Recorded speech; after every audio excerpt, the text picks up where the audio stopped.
made a couple of videos about the Skull Wars project that 3D Kit Bash made. This was a Kickstarter project to fund the creation of some 3D printable Star Wars skulls, like this one, which is obviously a Tauntaun skull. And in my previous video, one of my previous videos, which you can see here, I showed that I had made not only this normal-sized one, but this gigantic one, which was printed at 190%, or almost double the size of this. And I think it came out extremely well, and looks much more impressive at the larger size than these small ones do. And it got me to thinking, maybe I should do a few more of these at a big size, and so that's exactly what I did. Now these take quite a while to print. Depending on the model, it takes from maybe 30 hours or so to 40 or even 50 hours to print in multiple sections. This one, of course, has 1, 2, 3, 4, 5, I think, sections, because the horn is actually a separate part here. So yeah, this is not something you can just print off real quick. Of course, I mean, 3D printing being what it is, there's almost nothing you can print off really quick. But still, I had fun. There wasn't any major problems with the printing, and I wanted to show them off to you today. First of all, the first one that I did was this one. This is, of course, the Gomorian Guard, and, you know, at this size it's not bad. But with a Gomorian Guard in particular, bigger is always better. So, bam. Yes, 190% size. The reason I chose 190%, by the way, is just that 200% won't quite fit on my printer for all of the parts, so I just decided to go with 190. But yeah, this came out extremely well. Quite impressive. No issues printing at all.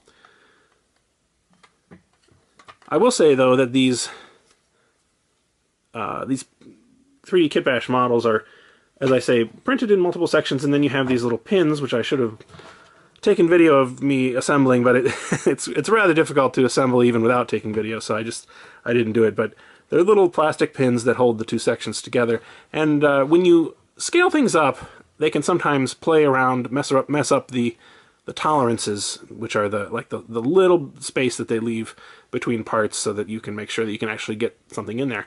And in this case, and especially with one of the ones I'm going to show you in a minute, it was a little difficult, or a lot difficult, to actually get those pins in there. But I did it. It worked.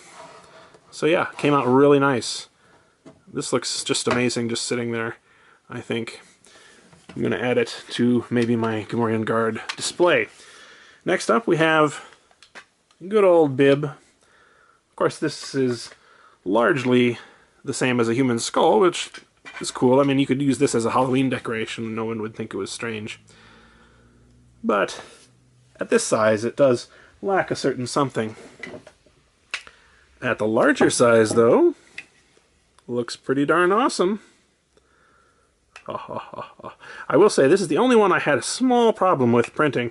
If you look in the eye sockets, there's a part on both sides where it's a little bit thin.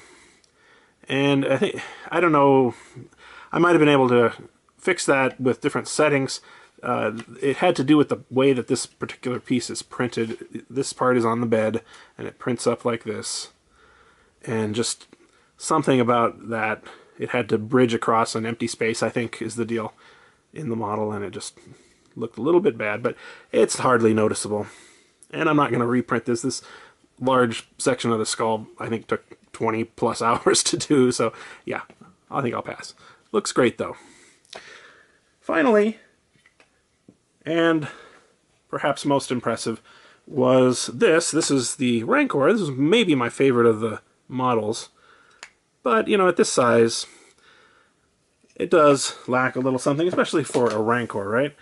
So I made, bam, this one.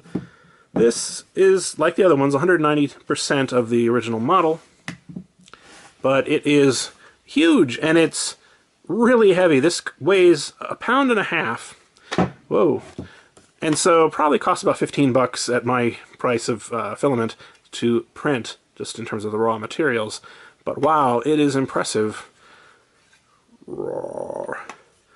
very well. It came out very well, although this is the one I was referring to when I said I had some trouble assembling them. Oh my lord, this was hard.